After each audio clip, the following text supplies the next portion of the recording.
The air smells of death. Spring of 1462. An Ottoman ambassador rides through the roads of Wallachia, a mountainous region between Carpathians and the Danube River. What he sees before him stops his heart. Thousands of wooden stakes pierce the gray sky. On each one, a human body in various stages of decomposition. Some still writhe weakly. The wind carries agonizing moans that mingle with the cawing of crows. This is not a battlefield. It is a message. The forest of corpses stretches for miles. Women, children, the elderly, soldiers, all impaled with surgical precision. The stakes were designed not to pierce vital organs immediately. The agony can last for hours, sometimes days. In the center of this geometric nightmare, atop a stake taller than the others, the ambassador recognizes a golden turban. It is Hamza Pasha, personal emissary of the Ottoman Sultan. His body has been there for weeks, mummified by the sun and decomposition. The Ottoman ambassador vomits on his horse. Afterward, with trembling hands, he writes a report that will reach Constantinople. His words describe what he calls the devil's kingdom on earth. The man responsible for this scene has a name that will soon resonate throughout Europe: Vlad Tepes, Vlad the Impaler. Who could order such a thing? What kind of mind conceives of such an elaborate, systematic, and theatrical punishment? History will record him as one of the most brutal rulers who ever lived, but also as a defender of Christianity, a national hero, a martyr, and 400 years after his death, his name would inspire the most famous fictional creature of all time, Count Dracula. But Vlad Tepes wasn't a vampire. He was something far more terrifying. He was human. Medieval chronicles describe him with conflicting details. Saxon documents call him a bloodthirsty tyrant. Romanian texts portray him as a relentless avenger. Ottoman records mention him with reverential terror as the Demon Prince. All agree on one detail. Vlad transformed impalement from an occasional method of execution into a matter of state policy. It is estimated that between 40,000 and 100,000 people died on stakes during his reign. The figures vary depending on the source, but even the most conservative estimates place him among the most prolific mass murderers in medieval history. To understand the monster, we must return to its birth. Winter of 1431. A stone fortress in Sighisoara, Transylvania. Snow blankets the Gothic towers. Inside a room of fireplace, a baby is born amidst cries. It is the second son of Vlad II, Prince of Wallachia.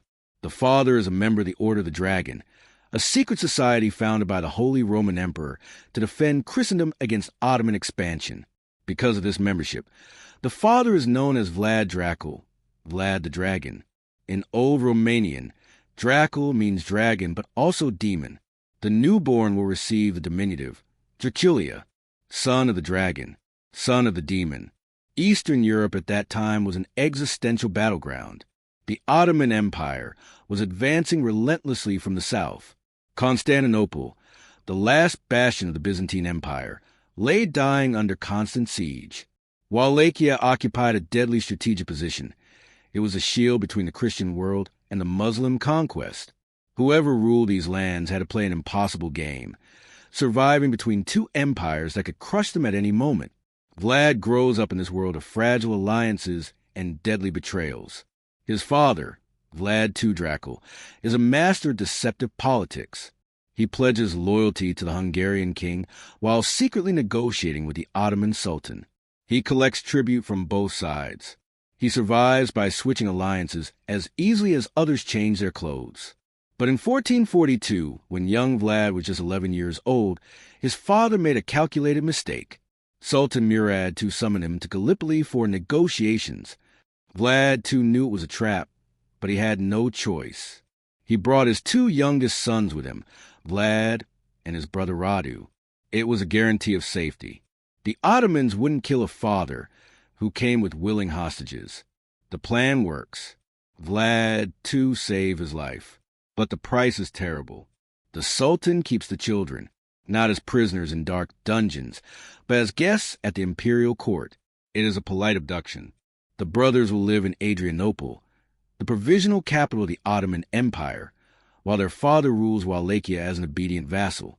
Adrianople 1442.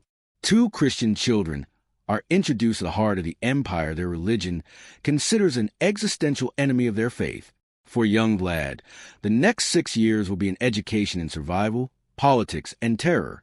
The Ottomans don't torture their noble hostages. They educate them. Vlad learns Turkish, Arabic, and Persian. He studies the Quran alongside the Bible. He receives military training in the art of Ottoman warfare, cavalry tactics, the use of the composite bow, and siege strategy. He observes how the machinery of an empire that conquers without pause operates. But he also witnesses public executions. The Ottomans use impalement as punishment for traitors and particularly serious criminals. Vlad observes the technique. How the stake is sharpened, how it is precisely inserted between the vital organs to prolong the agony, how the body is displayed for maximum psychological effect. His brother Radu adapts. He learns to enjoy life at court. He becomes a favorite of the young Prince Mehmed, the future Sultan. Rumor suggests a relationship is more than friendship. Radu finds comfort, perhaps even love. Vlad doesn't.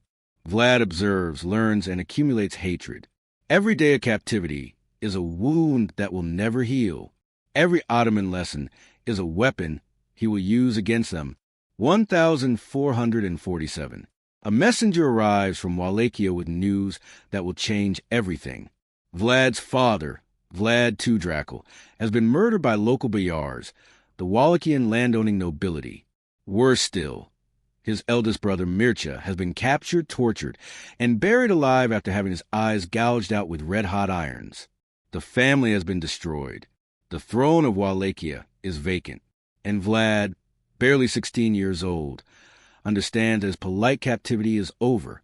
The Ottomans no longer need hostages for a dead prince. But Sultan Murad too sees an opportunity. This young Wallachian has been molded by the empire.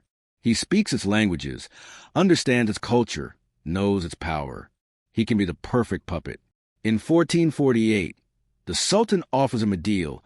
An Ottoman army will install him as Prince of Wallachia. In return, Vlad will rule as a loyal vassal. Vlad accepts. He takes command of the army and begins his first reign. Vlad Drăculea's first reign lasted barely 2 months. It was 1448. The Wallachian boyars who had murdered his father had no intention of bowing to a Turkish-backed teenager. Vladislav II, a rival prince supported by Hungary, was gathering his forces. Vlad, with no real power base and an Ottoman army that could not remain indefinitely, was ousted from the throne almost as quickly as he had come to power. He flees. For the next 8 years, he will wander between foreign courts, negotiating, plotting, surviving. He briefly takes refuge in Moldavia with his cousin. Then he travels to Hungary, where he seeks the support of John Hunyadi, the same man who backed his father's assassin. Vlad swallows his pride. Revenge requires patience. These years of exile refine something within him. It is not merely a thirst for revenge that grows. It is a cold, perfect understanding of how power operates in Eastern Europe. Princes who are kind are overthrown. Those who waver are assassinated. Those who trust nobility end up betrayed. Cruelty is not a flaw. It is the only reliable tool. 1456. Vladislav II, the man who sees the throne from Vlad, makes a fatal mistake. He negotiates a separate peace with the Ottomans, betraying his alliance with Hungary. John Hunyadi, now regent of Hungary, needs a new prince for Wallachia. Someone with personal reasons to hate Vladislav. Someone ruthless, capable of maintaining order. Vlad gets his chance. With Hungarian support, he invades Wallachia. The final battle takes place near Targovist, the capital. Vladislav II is captured. The chronicles don't record exactly how he died, but Vlad personally oversees his execution. Some texts suggest he was beheaded. Others mention that he was the first man Vlad personally impaled. The dragon's son has returned, and the forest of stakes is only just beginning to grow. The true reign of terror is about to begin. Autumn of 1456. Vlad III Drăculea sits for the first time on his father's throne in the princely palace of Targovist. He is 25 years old. He has spent half his life as a hostage, fugitive, or conspirator. Now he is Prince of Wallachia. But the throne is surrounded by snakes. The boyars watch the new prince with calculating eyes. These noble families control the land, the private armies, and the trade. Each is a petty king in his domain. Historically, the Wallachian princes have been their puppets. Real power resides in this landowning aristocracy, which shifts loyalties as it suits them. They are the ones who murdered Vlad's father. They are the ones who buried his brother alive. Vlad observes their faces during the loyalty ceremonies. He recognizes some of them. He knows exactly who participated in the murder of his family. But he says nothing. He accepts their oaths. He smiles. He waits. The first months of Vlad's reign are deceptively calm. He issues decrees. He reorganizes the administration. He reinforces the borders. The boyars relax. This prince seems manageable, perhaps too young to be truly dangerous. But Vlad is building something. Secretly, he's compiling lists. Names, families, crimes. His network of informants is growing. Every historical betrayal is documented. Every participant in his father's death is identified. Every boyar who has switched allegiances too many times is marked. At the same time, he strengthens his personal guard. He recruits Hungarian and Saxon mercenaries with no ties to the local nobility, men who owe loyalty only to him, men who will not hesitate when the time comes. The spring of 1457 brings an announcement. The prince will host a grand Easter banquet in Targovist, a celebration to unite the country. All boyars are invited. It is a duty of state. To refuse the invitation would be an insult to the prince. The noble families arrive in their finest clothes. It is an opportunity to display wealth, forge alliances, and test the mettle of the new prince. The Wallachian nobility, in all its centuries-old arrogance, gathers in the palace hall. Easter Sunday, 1457. The palace hall overflows with color, velvets, silks, golds. Long tables are laden with food, roast boar, venison, fowl, imported wines. Hundreds of boyars celebrate with their families. The atmosphere is festive. Vlad presides from the main table. He is unusually quiet. He observes. The older boyars drink and tell tales of past conquests. The younger ones flirt and make plans. No one notices that the hall doors are being guarded by soldiers. No one pays attention to the fact that the side exits have been discreetly blocked. When the feast reaches its climax, Vlad rises to his feet. The hall falls silent. The prince speaks. His voice is clear, devoid of emotion. He poses a question to the assembly. How many princes do you remember? How many have you served in your lifetimes? The boyars exchange confused glances. The oldest begin mentally counting. One says he has served 7 princes. Another, 9. An old man boasts that he has sworn allegiance to 11 different rulers. Vlad nods slowly. 11 princes, he repeats. And here you are, growing ever richer, while the princes die and are forgotten. The room grows tense. Some boyars begin to realize that something terrible is about to happen. Vlad gives a signal. The gates open. Soldiers enter in formation. They are not ceremonial guards. They are fully armed warriors. Panic erupts. Some boyars try to flee, but find all the exits blocked. Others kneel, shout loyalty, and promise gold. Vlad ignores the pleas. He reads a list. Each name is a boyar who participated in the murder of his father or brother. They are arrested immediately. Some try to resist and are killed on the spot. Blood stains the Persian tapestries and carpets. But Vlad wasn't finished. He ordered all the boyars present, even those not directly involved in betrayal, to be taken outside. Entire families, men, women, children, the elderly. Soldiers led them to the square in front of the palace. The stakes are waiting there. The execution lasts for hours. The oldest boyars, those who confess to having served the most princes, are impaled first. Vlad is given specific instructions. The stakes must be blunt, not sharp. Death must be slow. The executioners are experts. They know exactly how to insert the wood to avoid vital organs, prolonging the agony. Screams fill Targovist.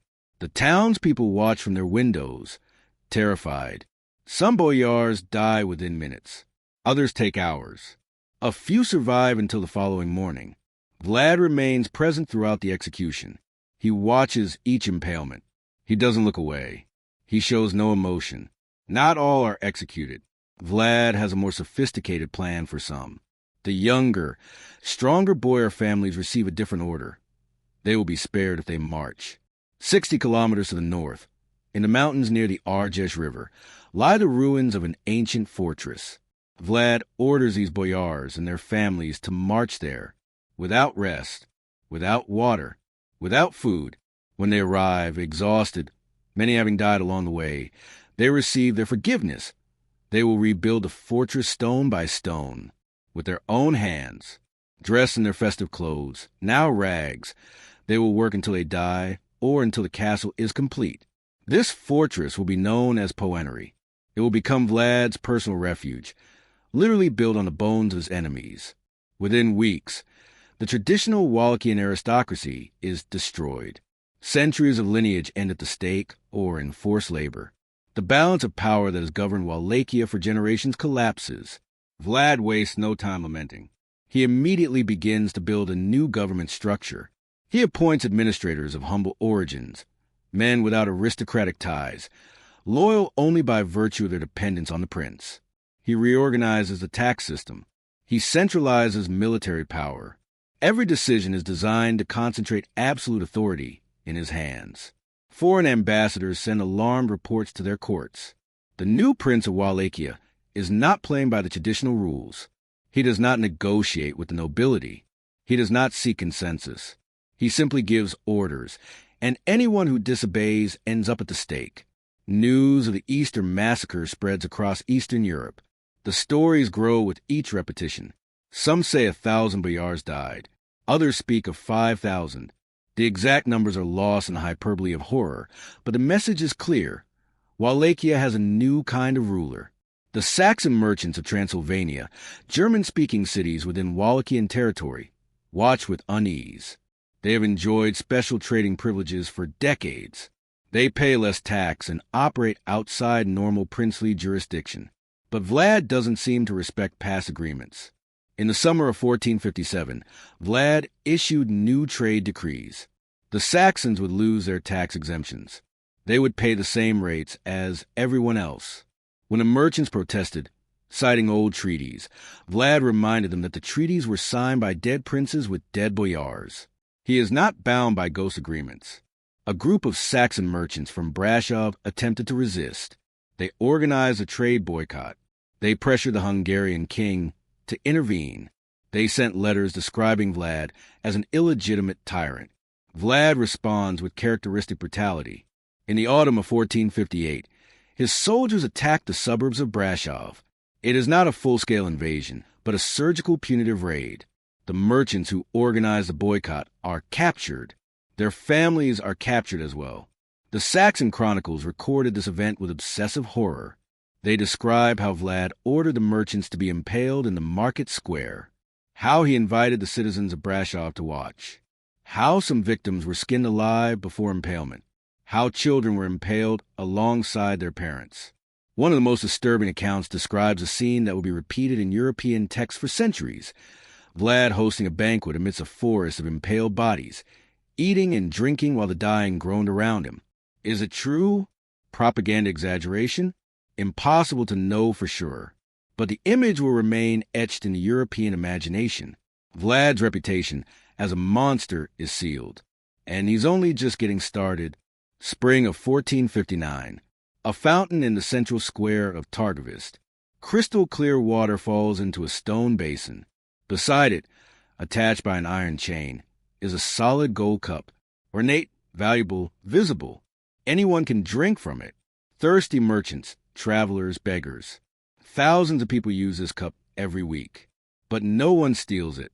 No one even touches it more than necessary. The cup remains there, year after year, untouched. Why? Because it's a message. Vlad has decreed that stealing in Wallachia is punishable by only one method: impalement. There are no appeals. There are no exceptions. It doesn't matter if you steal bread or jewels. The punishment is the same. The Golden Cup is an experiment, a public test of the new order. And it works. During Vlad's reign, according to chronicles, crime almost disappears. The roads, traditionally dangerous because of bandits, become safe. Merchants travel without guards. House doors are left unlocked. Wallachia becomes the safest place in Eastern Europe, and also the most terrifying. Stories about Vlad's justice abound. Some are documented in official chronicles. Others are legends that have grown up around the prince. All follow one pattern. Vlad applies the law with absolute literalness and extreme cruelty. A foreign merchant arrives in Tepes with his cart loaded with goods. During the night, some coins are stolen. The merchant reports the crime directly to Vlad. The prince promises that the coins will be recovered by dawn. That night, Vlad orders a house-to-house search. The thief is found, publicly impaled, and his possessions confiscated. The next day, the merchant found his cart with the stolen coins replaced. But when he counted them, he discovered an extra coin. Terrified, he immediately returned to Vlad to report the mistake. Vlad smiled. It was a test. Had the merchant kept the extra coin, he too would have been impaled for theft. Honesty saved his life. Historical truth or propaganda. Historians debate. But history perfectly illustrates Vlad's regime. Mathematical justice applied without mercy. Not all of Vlad's actions are defensible, even under the brutal logic of his time. One of the most disturbing episodes occurs around 1460. Wallachia, like all of medieval Europe, has populations of the poor, the chronically ill, beggars, and the disabled. Vlad decides that these people are a burden on the state. They don't contribute financially. They consume resources. According to the cold logic of his mind, they are useless. Vlad organizes a grand banquet in Tepes. He invites all the poor, sick, and beggars of the capital.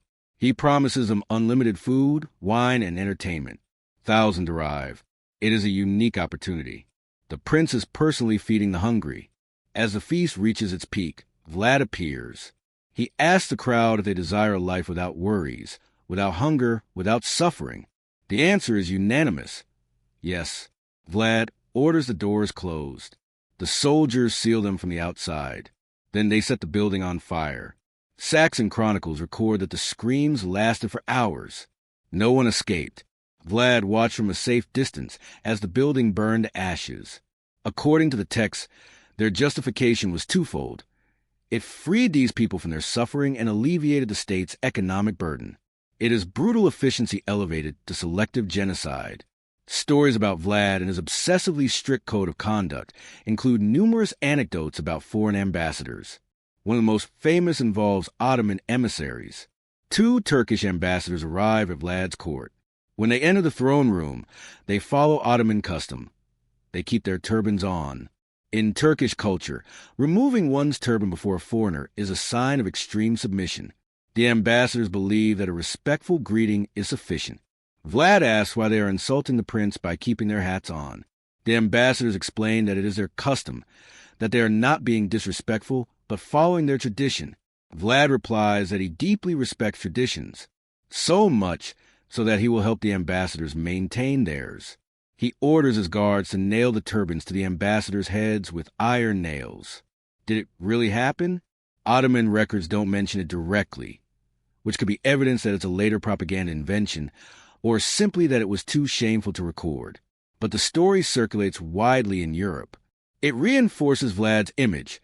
No negotiating, no compromising, no forgiving.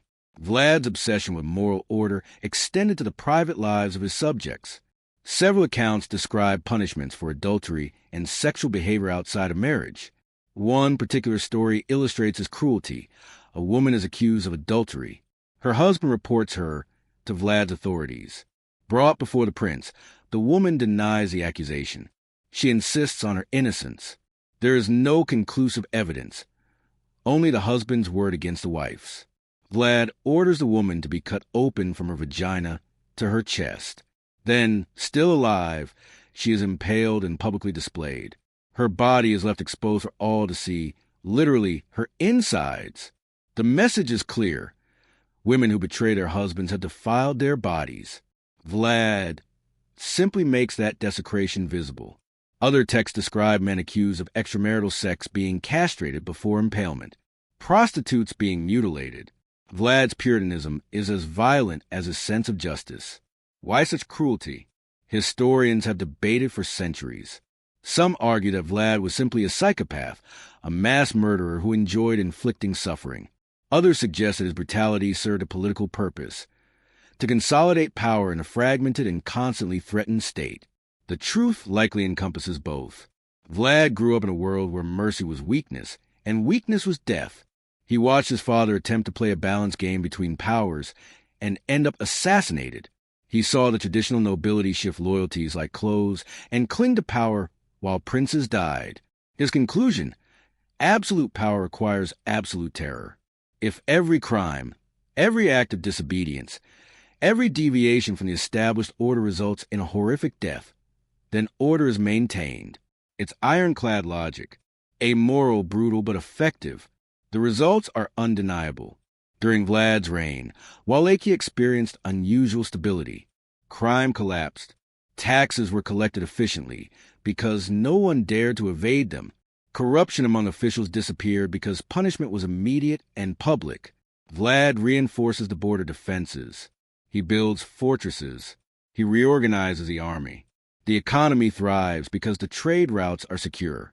Foreign merchants, though terrified of Vlad, admit that doing business in Wallachia is predictable. The rules are clear. Follow them, and you live. Fail to follow them, and you die. It is a paradox that will define Vlad's legacy. He created a functional state through systematic terror. Peasants can work without fear of bandits. Travelers reach their destinations unharmed.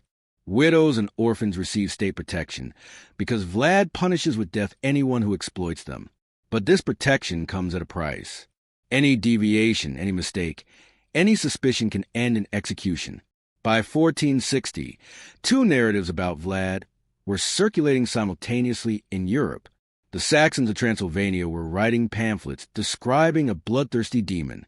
Their texts, printed using Gutenberg's new technology, were widely distributed. They were some of the first bestsellers in the history of printing. Woodcuts depicted Vlad eating among impaled corpses, drinking blood, and torturing innocents. But in Wallachia, among the peasants and common people, a different image emerges. Folk songs and ballads portray him as the prince who finally restored order, who protected the weak, who punished the corrupt boyars, and who held off the Ottoman invaders. Both versions are true. Both versions are propaganda. The reality of Vlad Drăculea exists somewhere between monster and hero, probably closer to the former, but not entirely devoid of the latter. What no one can deny is that Vlad has transformed Wallachia from a weak principality into a militarized state, and soon he will need every ounce of that military force, because the Ottoman Empire is about to demand its tribute, and Vlad is about to do something unthinkable. Winter of 1459. An Ottoman emissary rides along the snowy roads toward Targovist. He carries a message from the new Sultan Mehmed II, the same Mehmed who conquered Constantinople 6 years earlier, ending 1,000 years of Byzantine rule. The most successful conqueror of his generation, a man who, at the age of 21, achieved what previous generations of sultans had only dreamed of. Mehmed is reminiscent of Vlad. They were companions during Vlad's captivity in Adrianople. The Sultan knows exactly what kind of man the Wallachian prince is. That's why his message contains no empty threats. It is simple, direct, and calculated. Wallachia must pay the annual tribute, 10,000 gold ducats and 500 boys between the ages of 7 and 14. These boys will be trained as janissaries, the Ottoman military elite composed of converted Christians. It is the price of autonomy. All the vassal states pay. Moldova pays. Serbia pays. Bosnia pays. Now it's Wallachia's turn. Vlad received the emissary in the throne room. He reads the message silently. The boyars present, the few who survived his purge, watch nervously. They know this moment defines everything. The Ottoman Empire does not tolerate disobedience, but to pay means admitting weakness. It means handing over Wallachian children to be turned into Muslim soldiers. Vlad's father paid the price. He even betrayed his own sons. And he was killed anyway. Every Wallachian prince has navigated this impossible balance between Hungary and the Ottoman Empire. They have all tried to play both sides. They have all eventually failed. Vlad makes a decision that will change the history of the region. He refuses to pay the tribute. It's an act of madness or supreme bravery, depending on your perspective. Wallachia has perhaps 30,000 soldiers. The Ottoman Empire can mobilize 200,000. The math is suicidal. But Vlad isn't improvising. He's been preparing for this moment for years. Reinforced fortresses, a reorganized army, a centralized economy. Everything has been designed to make the impossible possible, to resist the most powerful empire in the world. Vlad didn't wait for the Sultan's response. In the spring of 1460, he launched a preemptive invasion. He crossed the Danube with his forces and attacked Ottoman territory. This was no minor incursion. It was a scorched earth campaign designed to send a message. Vlad's soldiers ravaged Bulgarian villages under Ottoman control. They burned fields. They destroyed grain stores. And they executed with systematic brutality. Chronicles speak of 20,000 dead in a matter of weeks. The methods were varied: mass impalement, decapitations, mutilations. Vlad sends a letter to Matthias Corvinus, king of Hungary and his supposed ally. In it, he describes his actions in chilling detail. He includes precise numbers: 23,784 Turks and Bulgarians executed. The tone of the letter is almost bureaucratic. There is no boasting, only military accountability. The letter reveals something crucial about Vlad's mindset. He doesn't see his actions as atrocities. He sees them as necessary military operations. Terror is a tool. Mass impalement isn't cruelty, it's tactics.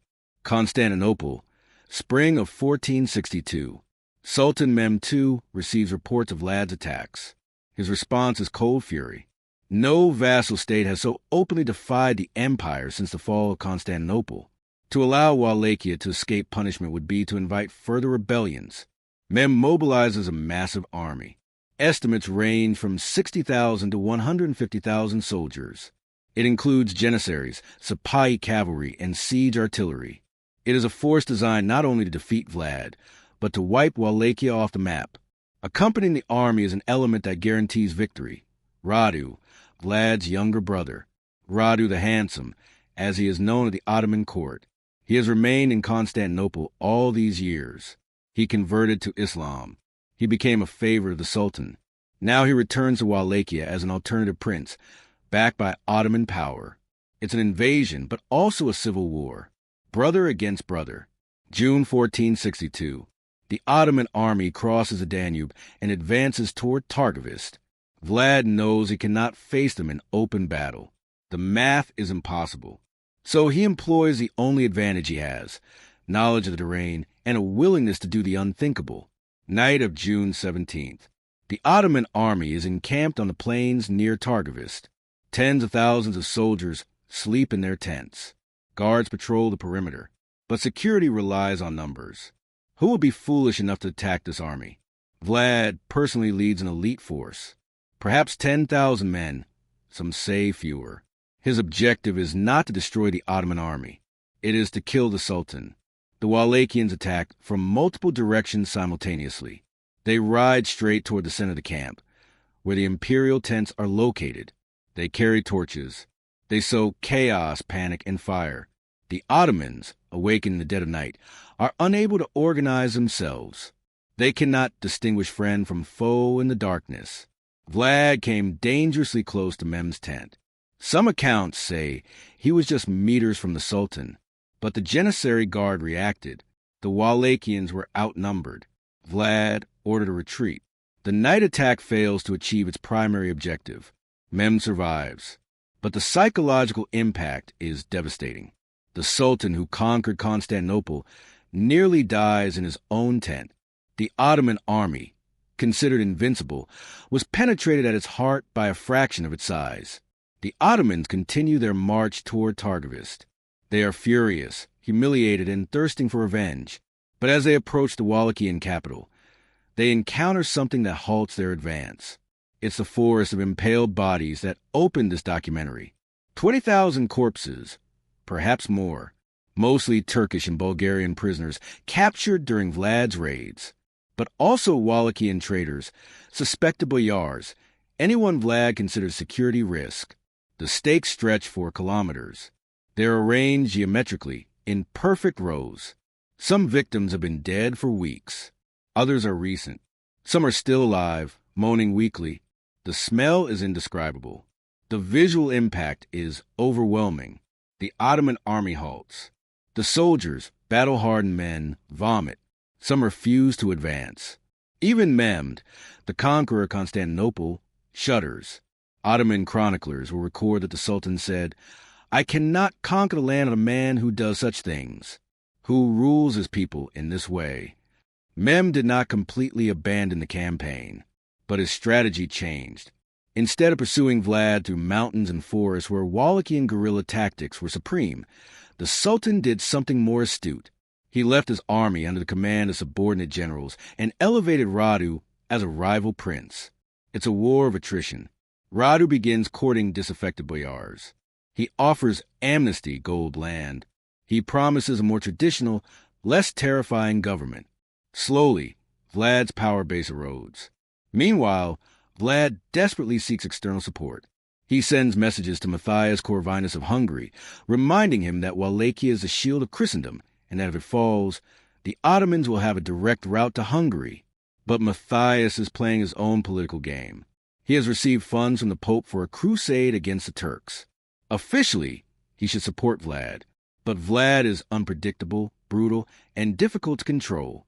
Radu, on the other hand, would be a weak Ottoman vassal, easier to attack later. Matthias makes a decision that will seal Vlad's fate. He doesn't send reinforcements. Autumn of 1462. Vlad finds himself in an impossible position. His army is exhausted. His resources are dwindling. More and more boyars are switching their allegiance to Radu. Desertions are multiplying. In November, Vlad makes a desperate decision. He will travel personally to Hungary to meet with Matthias Corvinus. He will demand the promised support. He will convince him that abandoning Wallachia is tantamount to abandoning Christendom. He crosses the border with a small escort. He arrives at the Hungarian court and is immediately arrested. Matthias has decided that Vlad is more useful as a scapegoat than as an ally. He accuses him of treason, of secretly negotiating with the Ottomans, of embezzling papal funds. The accusations are fabricated, but convenient. Vlad Drăculea, the prince who defied the Ottoman Empire, ends up in a Hungarian prison. And in Wallachia, Radu the Handsome ascends to the throne without resistance. The reign of terror is over. But Vlad's story is far from over. Winter of 1462. A tower in Buda, capital of the Hungarian kingdom. Vlad Drăculea is not chained in dark dungeons. His prison is a comfortable room in the royal residence. It has windows, furniture, even servants. It is what the nobles call elegant house arrest. But it is still a prison. Vlad cannot leave. He cannot rule. He cannot fight. For a man who built his identity on absolute control, this powerlessness is his own form of torture. Matthias Corvinus keeps him as a valuable political prisoner. The formal accusations are absurd. That Vlad was secretly negotiating with the Turks, that he was diverting crusade funds, that he was plotting to betray Christendom.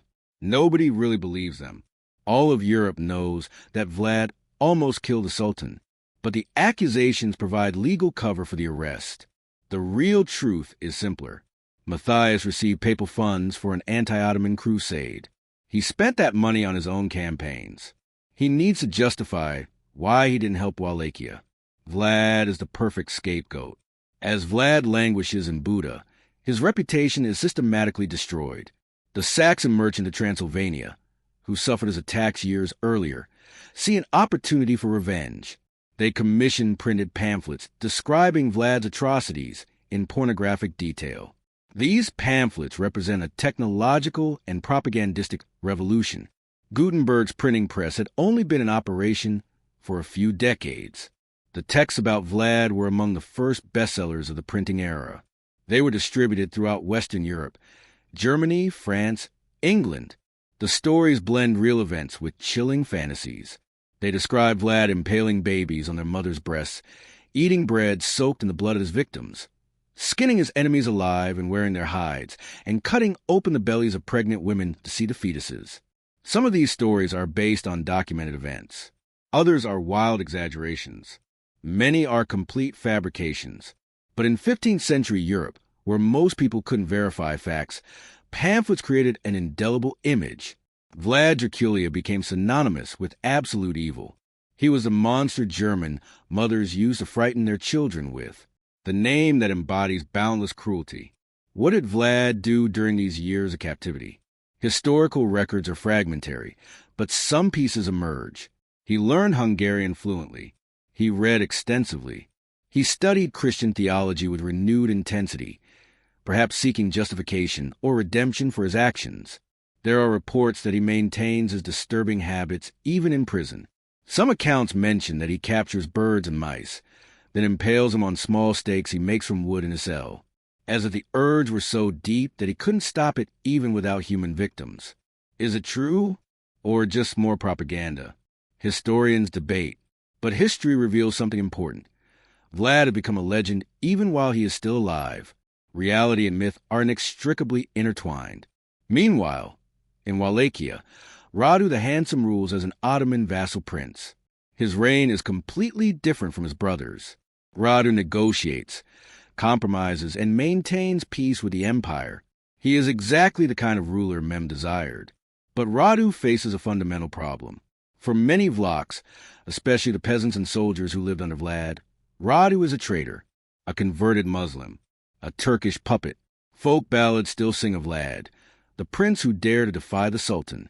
Nostalgia is powerful, especially when it comes to tyrants. People remember Vlad's brutal order, the safe roads, the absence of crime. They forget or downplay the constant terror.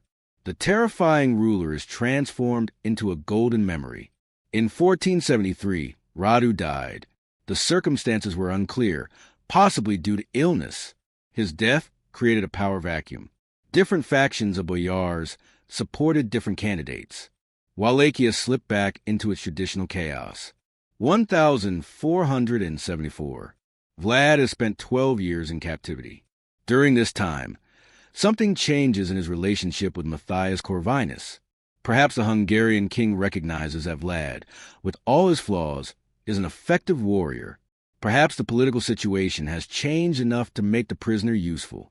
Or perhaps Vlad simply played the political game perfectly during a decade of captivity. Matthias makes an offer. Vlad can be freed. He can even regain the throne of Wallachia, with Hungarian support. But there are conditions. First, he must convert from Orthodox Christianity, the traditional branch in Eastern Europe, to Roman Catholicism, the Church of Hungary. For Vlad, raised in Orthodoxy, this is apostasy, but it's also survival. He accepts. He publicly converts to Catholicism.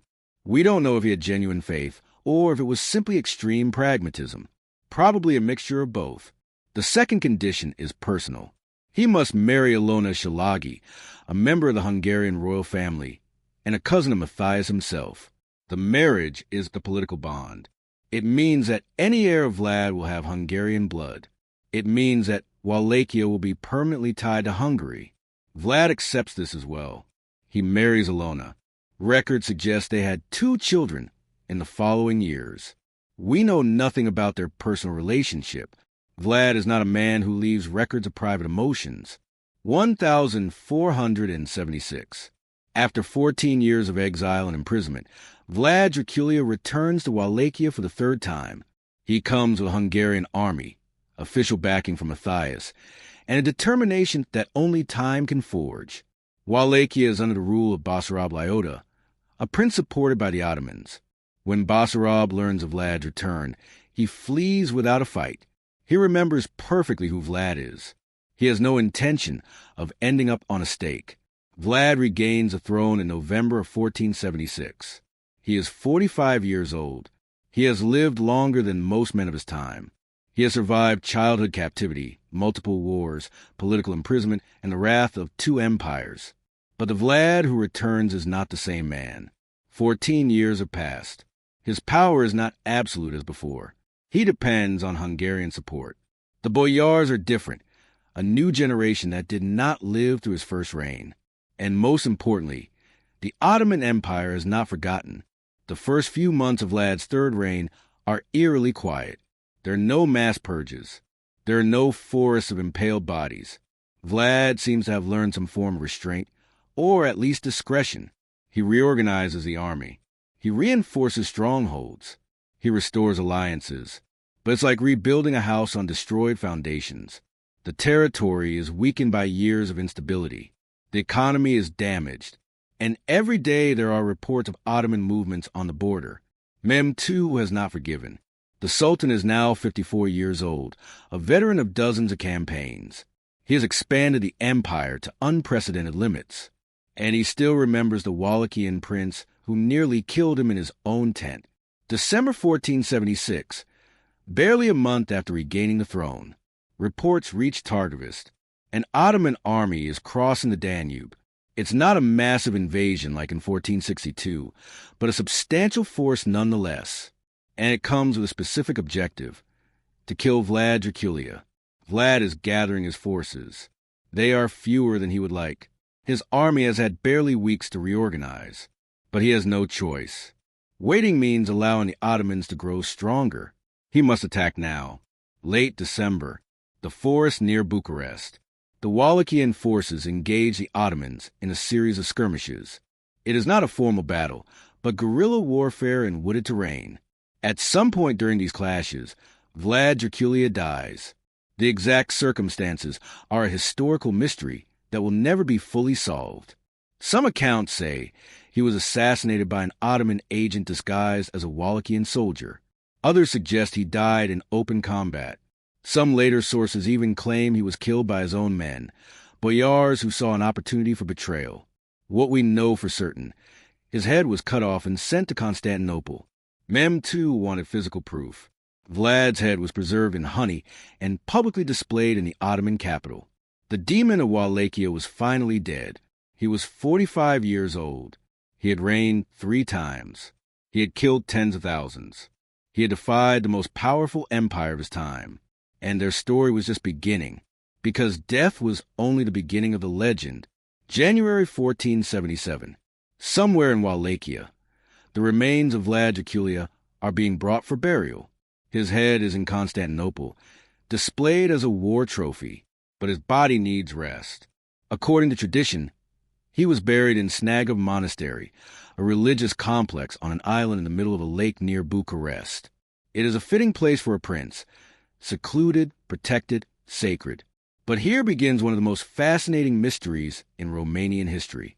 In 1932, archaeologists excavated the site, supposedly containing Vlad's tomb. They found a princely tomb. They opened it. It's empty. Near the monastery entrance, they find another, less elaborate tomb. It contains a body dressed in noble attire and a ring bearing the dragon symbol, the emblem of his father's order. Is it Vlad? Was he moved? Or was he never in Snagov? The body that was found disappeared during World War II. Records were lost. Modern analysis is impossible. Vlad the Impaler has no confirmed grave. His body is lost to history. For a man who will become the inspiration for the most famous of the undead, the irony is perfect. As the body fades, memory transforms. In Wallachia, in the decades and centuries after his death, something curious happens. The stories about Vlad change their tone. The peasants created ballads where Vlad is a tragic hero, the righteous prince who punished the corrupt, the Christian defender who dared to confront the Muslim empire, the strong ruler who brought order to chaos. Atrocities don't disappear from history, but they are recontextualized. Impalements become harsh but necessary justice. Terror is wise policy. Cruelty is strength. It's a process of popular canonization, not in a religious sense, but in a cultural one. Vlad is transformed from a historical tyrant into a national symbol, a representative of Romanian resistance against invaders, a martyr who died defending his people. This narrative coexists with the Western version. In Germany, France, and England, printed pamphlets keep the image of the demon alive. In Romania, folk songs cultivate the hero. 2 Vlads emerge, equally real, yet completely contradictory. 16th and 17th centuries. Western Europe experiences an explosion of interest in the exotic and the macabre. Collectors compile stories of distant lands. Travelers write chronicles of mysterious regions. Eastern Europe, with its dark forests, ruined castles, and bloody history, is an inexhaustible source of fascination. Stories about Vlad Drăculea circulate in these texts. They are narrated alongside legends about werewolves, witches, and supernatural creatures. Vlad becomes an almost mythical figure, a ruler so cruel that he defies normal understanding of human evil. But something else is happening in the folklore of Eastern Europe. Ancient beliefs about restless dead are mingling with Christian superstitions. In Serbia, Bulgaria, and Romania, there are stories about strigoi or moroi, reanimated corpses that leave their graves to feed on the living. These creatures drink blood. They avoid sunlight. They can transform into animals. They are cursed, damned, neither alive nor dead. In Romanian, there is a particular term for these beings: vampires. For now, these are just local superstitions. No one has connected them to Vlad Drăculea. Yet, 18th century. In England, a new literary genre emerges: the Gothic novel.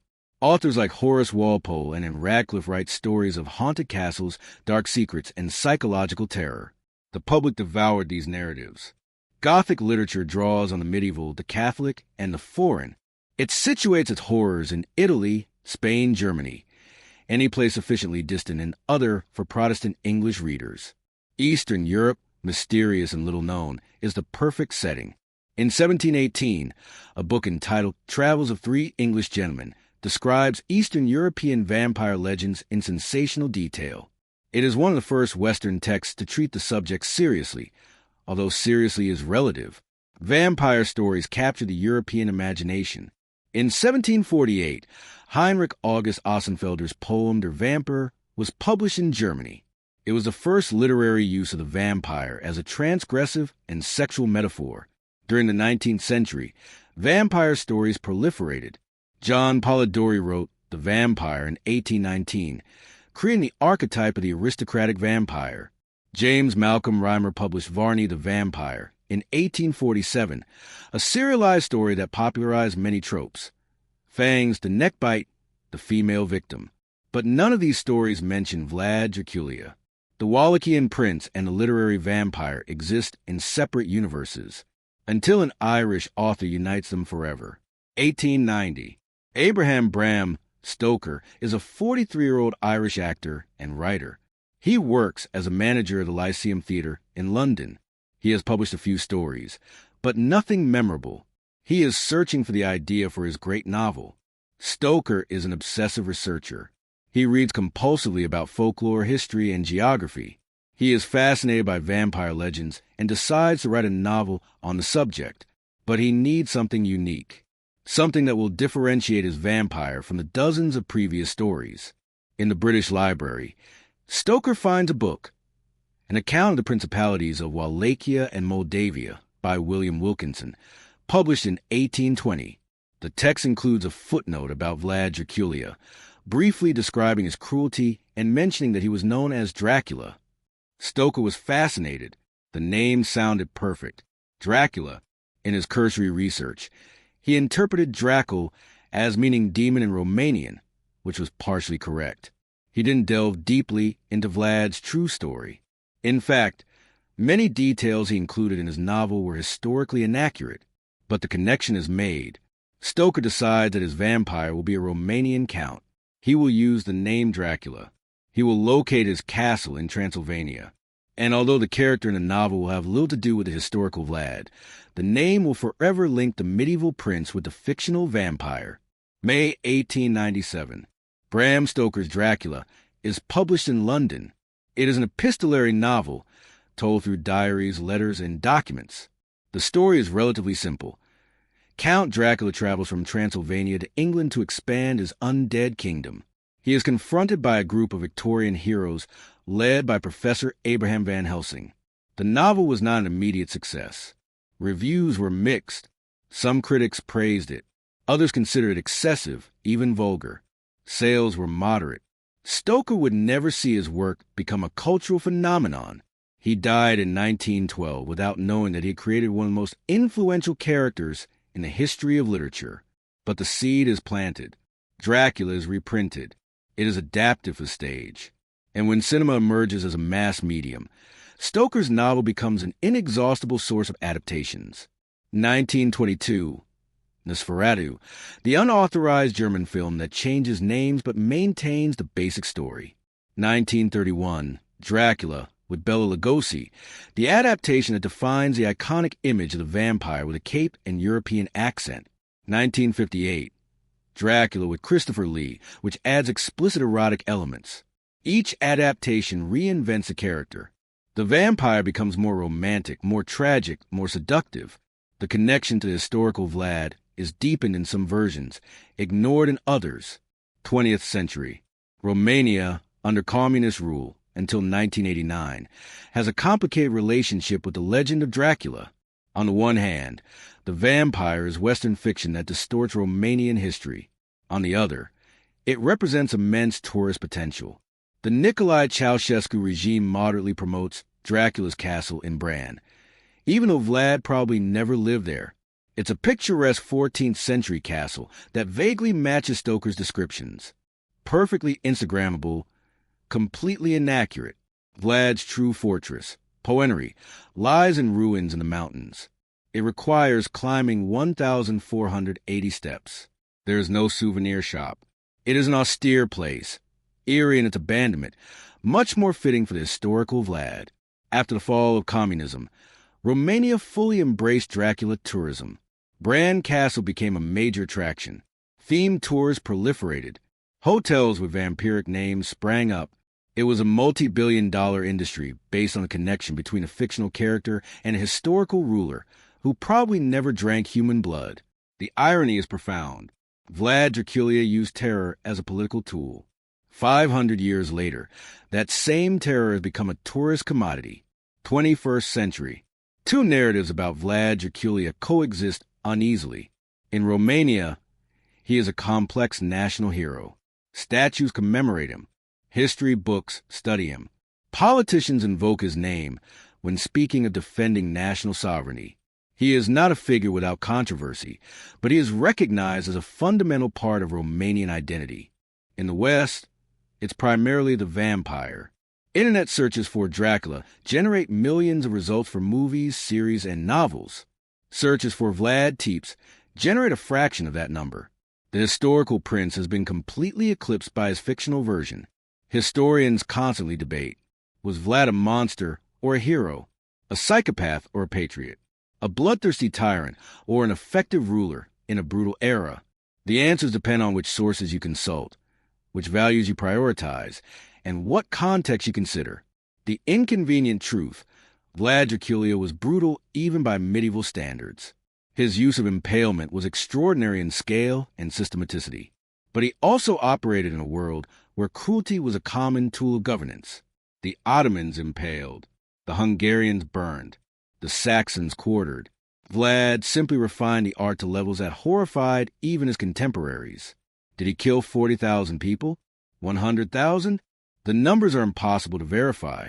But even conservative estimates place him among the most prolific mass murderers of the pre-modern era. And paradoxically, he created order where there was chaos. His methods were monstrous, but functional. There is no simple resolution. There is no clean judgment. Vlad Drăculea exists in a moral gray area that defies easy categorization. But his transformation into a vampire reveals something about us. We need our monsters. We turn them into entertainment. We buy tickets to visit them. We romanticize them, sexualize them, domesticate them in fiction. The real Vlad Drăculea was more terrifying than any vampire because he was completely human, and their true story is stranger than any fiction. To truly understand Vlad Drăculea, we must understand the world that created him. 15th century Europe is no place for compassionate rulers. It is an age of existential violence where entire states can disappear in a generation. Constantinople, the Christian capital for 1,000 years, falls in 1453. Vlad is 22 years old when it happens. He watches as the oldest empire in Christendom is wiped off the map. The message is clear. No state is safe. Compassion is weakness. Weakness is death. The methods of execution during this period were universally brutal. In England, treason was punished by hanging, disembowelment, and quartering while the victim was still alive. In France, the condemned were chained to wheels and their bones methodically broken with iron bars. In Spain, the Inquisition burned heretics alive. In the Ottoman Empire, traitors were impaled, strangled with bowstrings, or thrown from city walls. Vlad didn't invent cruelty. He simply industrialized it. How many people did Vlad actually kill? This question has obsessed historians for centuries. Primary sources offer dramatically different figures. Saxon chronicles, written by his enemies, claim as many as 100,000 dead. German printed pamphlets repeat similar figures. But these sources had reason to exaggerate. The Saxons wanted to demonize Vlad to justify resistance against him. The Ottoman documents are more moderate but still substantial. They speak of tens of thousands. Vlad's letter to Matthias Corvinus mentions 23,784 enemies executed in a specific campaign. Modern historians, applying demography and population analysis, estimate between 40,000 and 80,000 executions during his combined reigns. To put this in perspective, Wallachia in the 15th century had perhaps 500,000 inhabitants.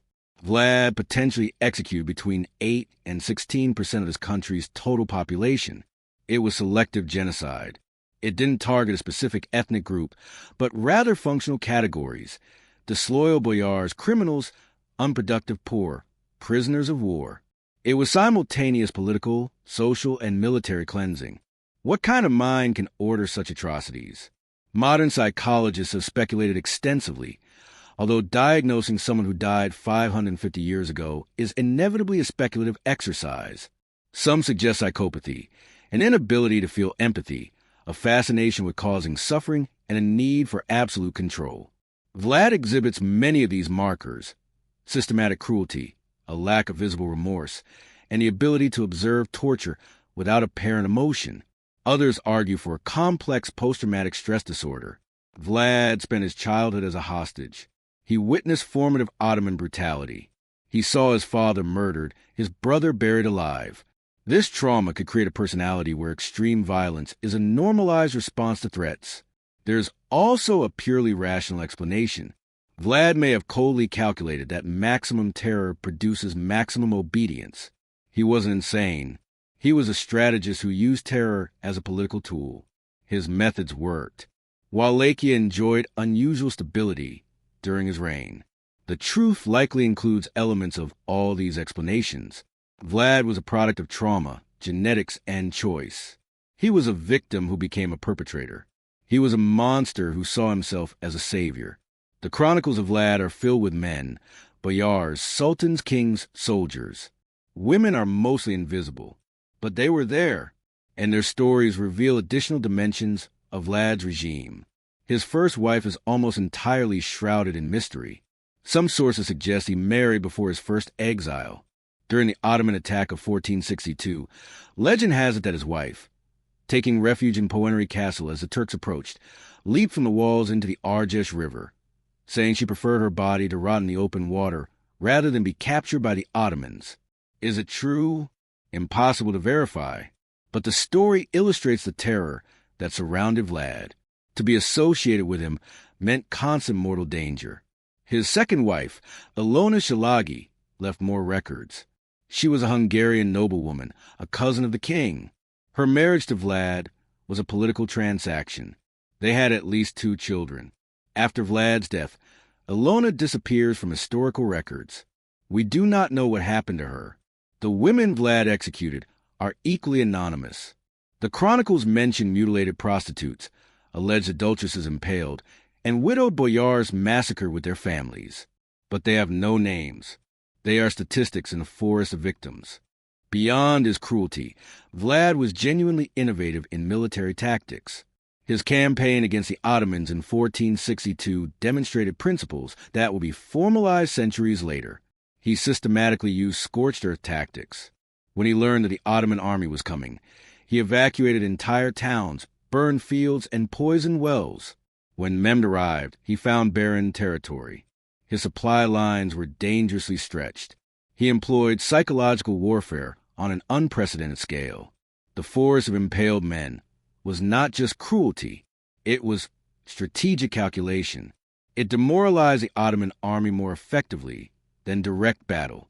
Their night attack on the Sultan's camp was an extraordinary special forces operation for the 15th century. Small elite force, deep penetration into enemy territory, objective, decapitation. It almost worked. Vlad lost strategically, but won tactically. He delayed Ottoman expansion. He inspired resistance in other principalities. He proved that the empire could be challenged. Militarily, his legacy is complex but significant. Vlad's religion is a fascinating paradox. He was raised Orthodox Christian. He converted to Catholicism for political expediency. He fought against the Muslim Ottoman Empire. But his actions hardly reflect Christian values of any denomination. Vlad built and restored churches. He donated money to monasteries. He presented himself as a defender of Christendom. Papal documents of the time recognize him as a Christian warrior against the Turkish threat. But he also executed priests who defied him. He set fire to a building full of poor people after feigning Christian charity. His methods of execution included cruelty that no Christian theology can justify. Some historians suggest that Vlad was religious in his own distorted way. He saw his actions as purification, cleansing of sin through violence, divine justice administered with earthly iron. It was Old Testament theology taken to its logical extreme, an eye for an eye until all is blind. Others argue that his religiosity was purely performative, a tool for political legitimacy, not genuine conviction. Vlad invoked God while acting like a demon. He probably believed he was justified. Functional psychopaths typically have elaborate narratives that explain their actions. Vlad may have sincerely believed he was an instrument of divine justice. What did Vlad actually change? In immediate historical terms, surprisingly little. Wallachia continued to be a vassal state, contested between empires. Subsequent princes reversed many of his policies. The boyars eventually regained power. But Vlad set a crucial precedent. He demonstrated that a small principality could resist a large empire through sheer brutality. His legacy inspired Romanian resistance for centuries. When Romania fought for independence from the Ottoman Empire in the 19th century, nationalists invoked Vlad as a symbol. In the 20th century, his image was manipulated by different regimes. Communists used him as an example of a strong leader who centralized power against the aristocracy. Nationalists presented him as a defender of Romanian identity. Anti-communists pointed to him as a precursor to totalitarian dictatorship. Vlad is a blank screen onto which generations project their own values and anxieties. He is a hero to those who prioritize order over freedom. He is a monster to those who value compassion over effectiveness. He is everything and nothing simultaneously. So, how should we judge Vlad Drăculea? The question itself is problematic. Applying 21st century morality to a 15th century ruler is an anachronistic exercise, but ignoring the moral implications is intellectual cowardice. Arguments in his defense. He ruled in a brutal era. His methods, though extreme, were not unique. He fought against an expansionist empire that had conquered and enslaved entire peoples. He created order in a chaotic state. He protected peasants from banditry and boyar exploitation. He was a product of his time. Arguments against him. Even by medieval standards, his cruelty was exceptional. The number of executions is extraordinary. His methods were designed to maximize suffering, not just cause death. He executed not only enemies, but also innocents, the poor, the sick, children. His legacy of terror outweighed any short-term political gain. Modern historiography attempts a balanced approach. Vlad was an effective tyrant. Terror functions as a tool of political control, a fact that all authoritarian regimes have demonstrated. But functionality is not justification. He was human, a product of extreme trauma that perpetuated further extreme trauma. He was a victim who became a perpetrator in a cycle that defines too much of human history. He was a mass murderer who was also a father, a husband, a believer. He was a monster. He was a man. These categories are not mutually exclusive, and their story confronts us with uncomfortable questions about justice, power, and the limits of humanity. Movie theater, any city, year 2025. The audience is watching the latest adaptation of Dracula. The vampire is beautiful, tragic, seductive. He is in love with a modern heroine. He struggles against his monstrous nature. It's gothic romance packaged for mass consumption. No one in the audience thinks about the 20,000 impaled bodies. No one pictures Vlad Drăculea watching him passively as victims agonize for days. The fictional vampire has completely eclipsed the historical prince. Is this a problem?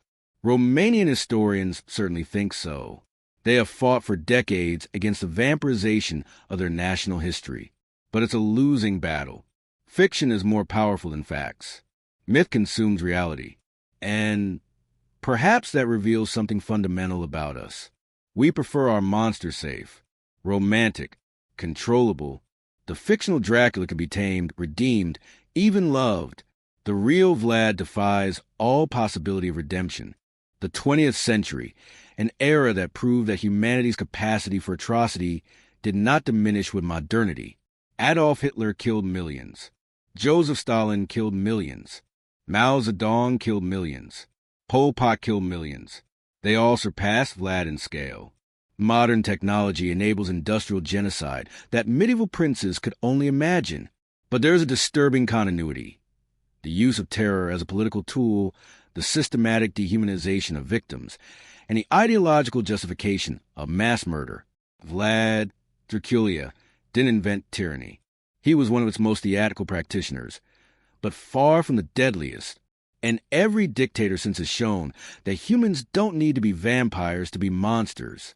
The disturbing question: did Vlad simply have the misfortune of operating in an era with limited killing technology? If he had had access to machine guns, gas chambers, bombers, how many would he have killed? Tens of millions instead of tens of thousands? We cannot know. But the question forces us to confront the fact that Vlad is not a historical aberration. He is a particularly dramatic example of a pattern that constantly repeats itself. Bran Castle, Romania, present. Tourists take selfies at Dracula's castle. They buy vampire magnets. They wear plastic capes. They smile next to replica coffins.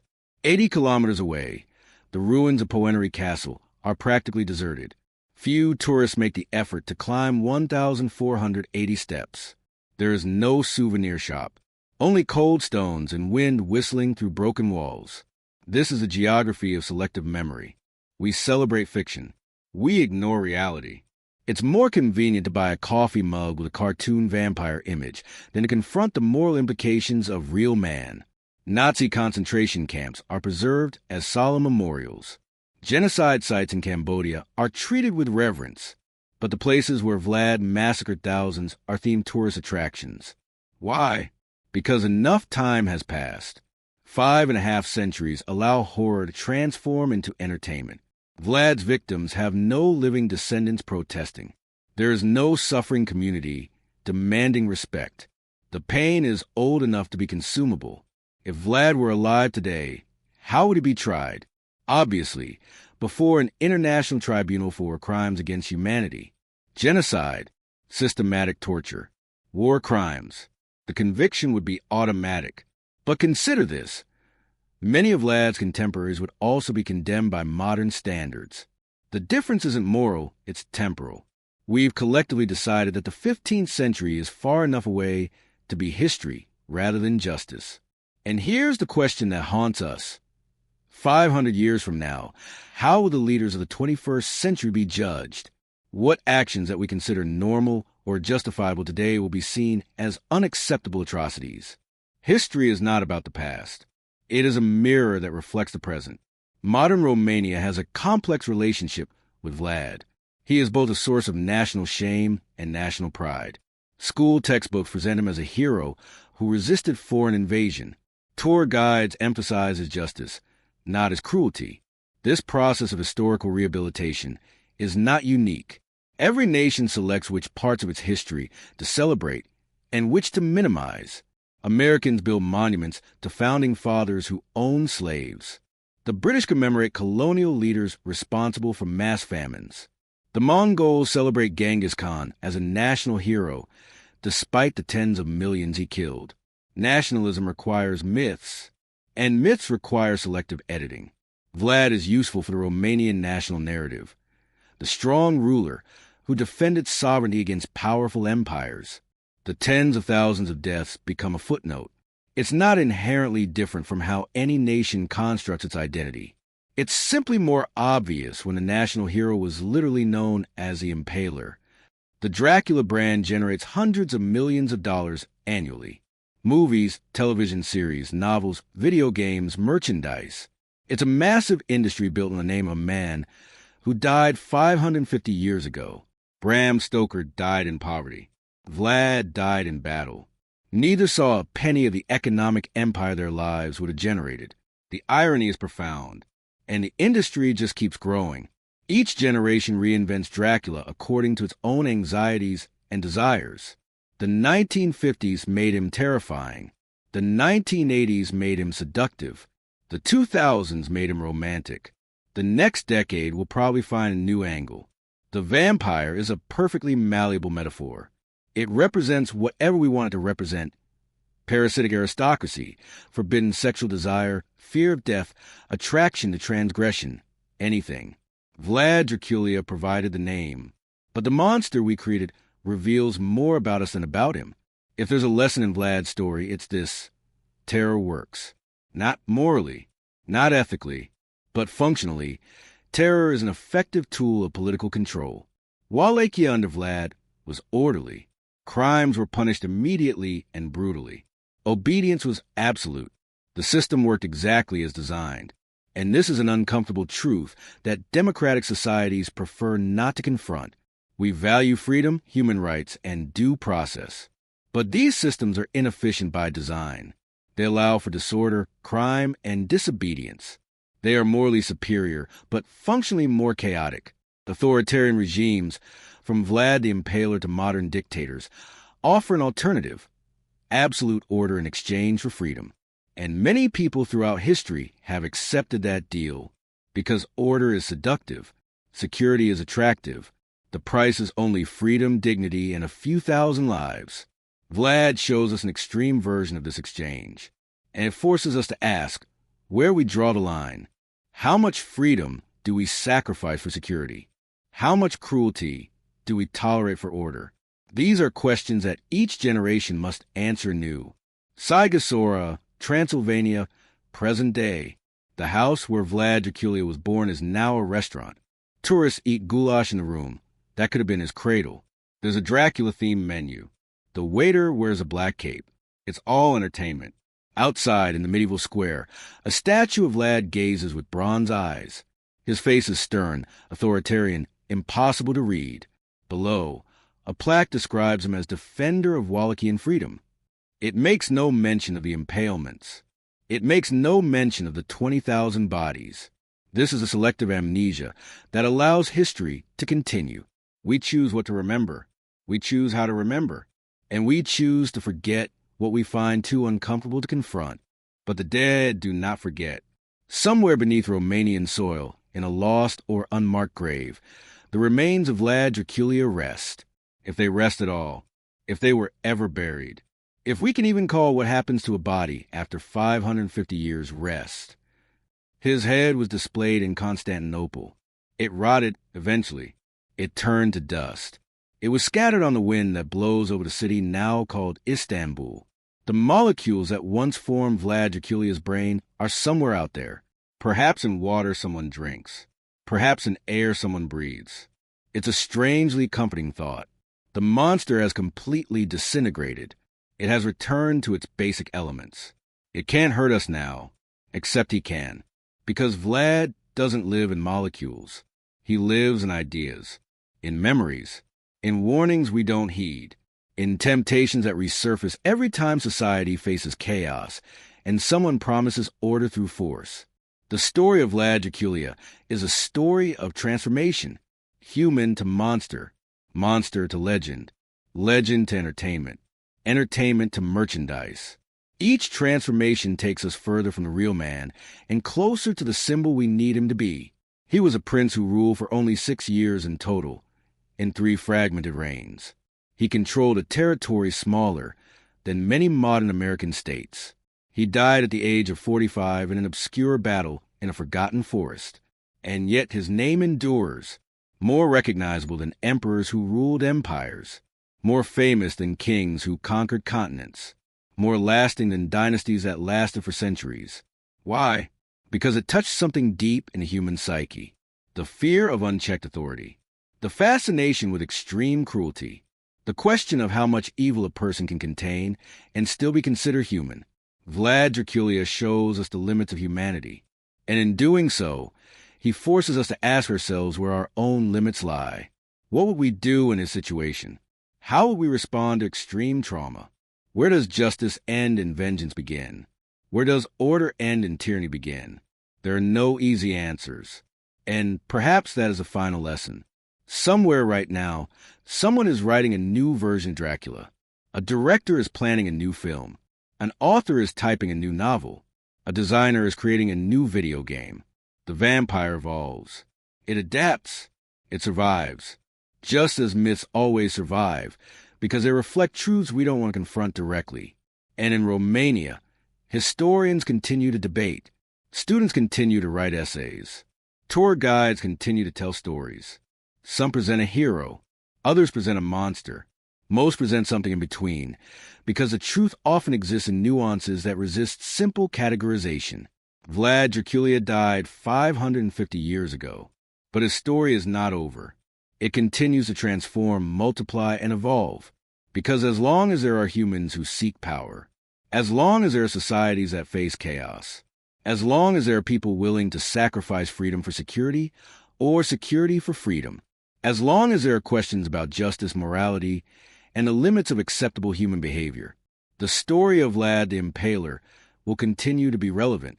This documentary began in a forest of impaled bodies, an image of absolute horror, 20,000 bodies on stakes, systematic agony designed for a political message. We end here, in the present, looking back across centuries. And what we see in Vlad's story is a mirror. It doesn't just show a brutal medieval man. It shows a human capacity to justify atrocity, to normalize horror, to transform monsters into heroes when it suits us, and to forget victims when their cries have been silenced long enough. Vlad Drăculea was not unique. He was an extreme example of a recurring pattern. And as long as we don't confront this pattern, as long as we don't honestly look at the monster in the mirror, history will continue to repeat itself. Every era has its impalers. Methods change. Technology is updated. Propaganda is refined. But the essence remains. People willing to cause mass suffering in the name of order, security, justice, or progress. And every era has its audiences. People who applaud. People who ignore. People who profit. People who transform horror into entertainment once enough time has passed. We are those people.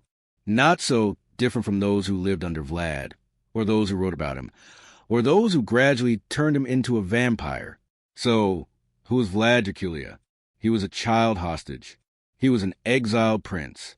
He was a brutal ruler. He was a national defender. He was a mass murderer. He was a father. He was a husband. He was a believer. He was pragmatic. He was traumatized. He was a traumatizer. He was human. And that is the most terrifying truth of all. He didn't need fangs or a supernatural thirst for blood. He didn't need dark powers or demonic pacts. He only needed to be human in extreme circumstances, with absolute power and the willingness to use it without limits. The fictional vampire is fantasy. It allows us to distance ourselves. That's a supernatural monster. We think, I would never do that. I'm not like that. But the real Vlad was like us. He had reasons for his actions, justifications he probably sincerely believed, a narrative that explained why his cruelty was necessary, even virtuous. And therein lies the final and most disturbing lesson: monsters are not others. They are us under the right conditions, with the right incentives, with enough trauma and enough power. Vlad the Impaler looks down at us from the 15th century and asks, "What would you do?" The answer should terrify us, because history suggests that many of us would do exactly what he did. And that is the bloody truth that no fictional vampire can hide. Final note. This documentary was based on documented historical facts, but acknowledges that the sources on Vlad Drăculea are fragmentary, contradictory, and often propagandistic. The number of victims, specific details of events, and personal motivations remain the subject of scholarly debate. What is indisputable? Vlad was an extraordinarily brutal ruler, even by medieval standards, and his legacy continues to fascinate and disturb 550 years after his death.